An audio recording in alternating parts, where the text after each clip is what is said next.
미국의 국가부채는 31조 달러를 넘어섰고 부채 상한선인 31조 400억 달러에 가까워지면서 세계 경제가 위험에 처해 있습니다.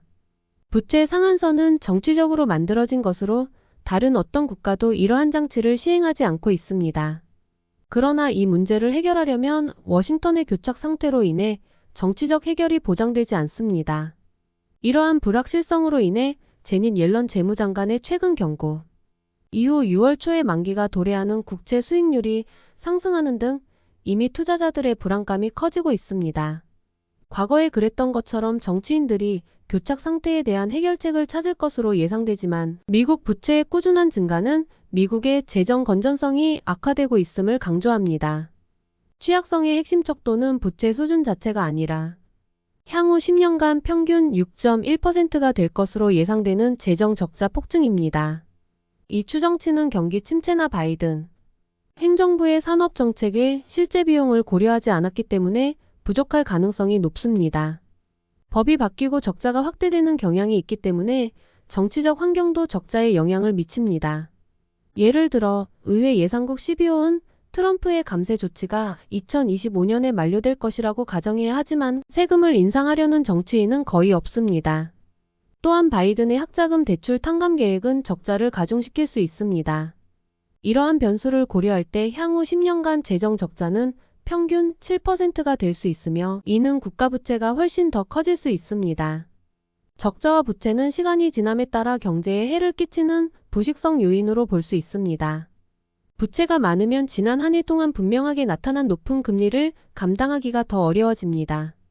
대규모 차입에 필요한 자금을 조달하기 위해 정부는 민간 부문의 저축을 더 많이 끌어와야 하며 기업 지출을 위한 자본이 줄어들고 기업의 투자 여력이 감소합니다. 그 결과 근로자의 생산성이 떨어지고 성장이 둔화됩니다. 연방 재정 적자의 심각한 증가를 막을 수 있는 유일한 방법은 지출을 줄이고 세입을 늘리는 것입니다. 그러나 정치 환경은 이를 어렵게 만듭니다.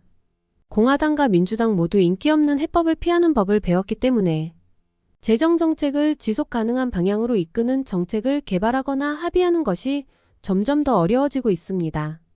재정 위기가 닥쳐야 조치를 취할 수 있지만 너무 오래 기다리면 과감한 예산 삭감과 심각한 경기 침체를 초래할 수 있습니다. 미국은 예산의 건전성을 높이기 위해 진지한 정치적 토론과 초당적 합의가 필요하지만 현재 미국의 지도자들은 진지하게 고민하거나 합의할 의향이 없습니다. 오늘 블룸버그는 미국 연방준비제도 이사회가 금리를 0.25%포인트 인상하기로 한 결정과 함께 긴축 캠페인의 일시 중단 가능성에 대한 최근 발표했습니다. 이는 1980년대 이후 가장 공격적인 긴축으로 경제 리스크 증가에 대응하기 위한 조치입니다. FOMC는 추가 정책 강화를 예상했던 이전 성명에서 이 문구를 생략하기로 결정했습니다. 대신 위원회는 들어오는 정보를 면밀히 모니터링하고 추가적인 정책 강화가 적절한 정도를 결정할 것입니다. 연준의 벤치마크 연방기금 금리는 현재 목표 범위인 5%, 5.25%로 2007년 이후 최고 수준입니다. 제롬 파월 의장은 6월 회의에서 금리 인상 중단 가능성을 고려하고 있는 가운데 앞으로 들어오는 데이터에 따라 결정이 내려질 것이라고 강조했습니다. 그는 또한 현재 금리가 인플레이션을 연준의 목표치인 2%로 되돌릴 수 있을 만큼 충분히 높은지에 대한 지속적인 평가는 들어오는 데이터를 기반으로 할 것이라고 말했습니다.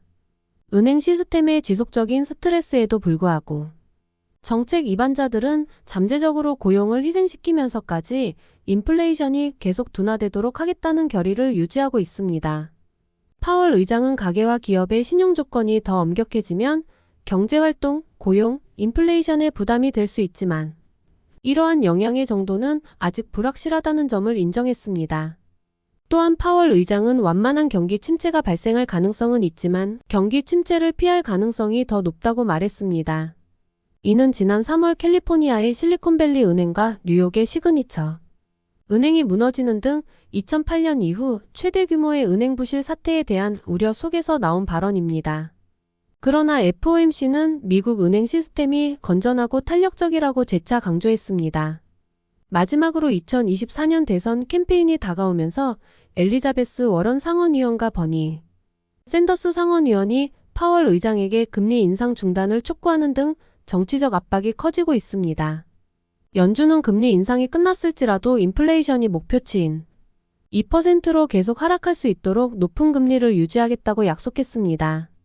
결론적으로 연준은 금리를 0.25%포인트 인상했으며 향후 금리 인상 중단 가능성을 고려하고 있습니다. 이제는 이러한 결정이 인플레이션, 고용 및 경제 전반에 미치는 영향을 파악하기 위해 들어오는 데이터를 모니터링하는 데 초점을 맞추고 있습니다.